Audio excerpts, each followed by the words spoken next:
Merci Madame la Présidente. Monsieur Assensi.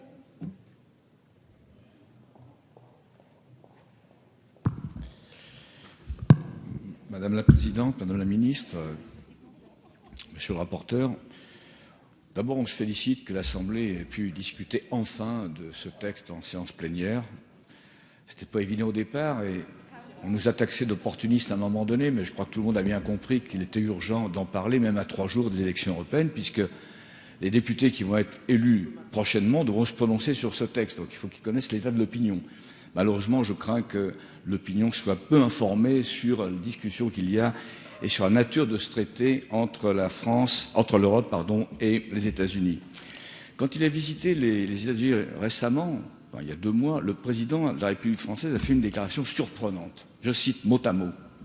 Nous avons tout à gagner à aller vite, sinon nous savons bien qu'il y aura accumulation de peur, de menaces, de crispation. Voilà. On ne peut pas dire mieux qu'on se méfie un petit peu de l'opinion publique. Nous ne partageons pas cette conception de la démocratie. Ne pas avoir consulté le Parlement avant de donner mandat à la Commission européenne constitue un péché originel. De là découle l'opacité des négociations. Ainsi, comme l'a dit notre rapporteur tout à l'heure, sur 130 consultations qui se seront déroulées, 93% ont réuni des représentants des multinationales et seulement 11% des représentants des ONG et des syndicats. C'est éloquent. C'est aux fonctionnaires défendront-ils des intérêts des citoyens ou les intérêts des multinationales? Tous les groupes politiques ont convenu des dangers potentiels de cet accord et de la nécessité d'une extrême vigilance. En comparaison, nous avons écouté bien peu d'arguments ce matin démontrant les bienfaits de ce traité. Le premier danger du marché transatlantique, c'est à l'évidence la perte de souveraineté des peuples et des États face aux multinationales. Ainsi que nous l'avons démontré, le mécanisme de règlement des conflits figure bien dans le mandat accordé à la Commission. Il figure comme position commune des États membres, donc de la France. C'est un mécanisme inacceptable dans son fondement. Nous refusons que les multinationales dictent leur volonté aux États et contestent les lois que les peuples se sont données. Car demain, le principe du salaire minimum pourrait être contesté, comme l'interdiction des gaz de schiste ou des OGM. Certes, les États pourront maintenir leur réglementation, mais à quel prix?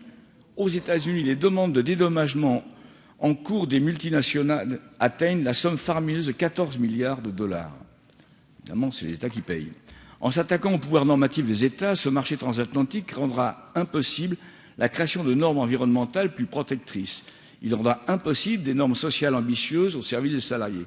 Nous refusons cette fuite en avant vers une mondialisation sauvage, un monde où les puissances de l'argent dominent les aspirations des peuples.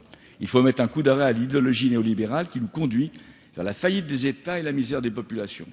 Ce marché transatlantique aura également des conséquences diplomatiques néfastes. Ce sera un pas de plus vers l'alignement de la France sur les positions américaines, un pas de plus vers la dilution de l'Union européenne comme puissance politique et diplomatique. Je dis bien dilution. Nous allons appuyer les États-Unis dans l'offensive qu'ils mènent entre la Chine en adoptant des normes communes. Il y a là un redéploiement de l'impérialisme américain qui veut continuer à avoir une hégémonie mondiale sur la question des affaires. Pourquoi la première puissance économique mondiale, l'Europe, devrait-elle se dissoudre dans les intérêts de l'hyperpuissance américaine?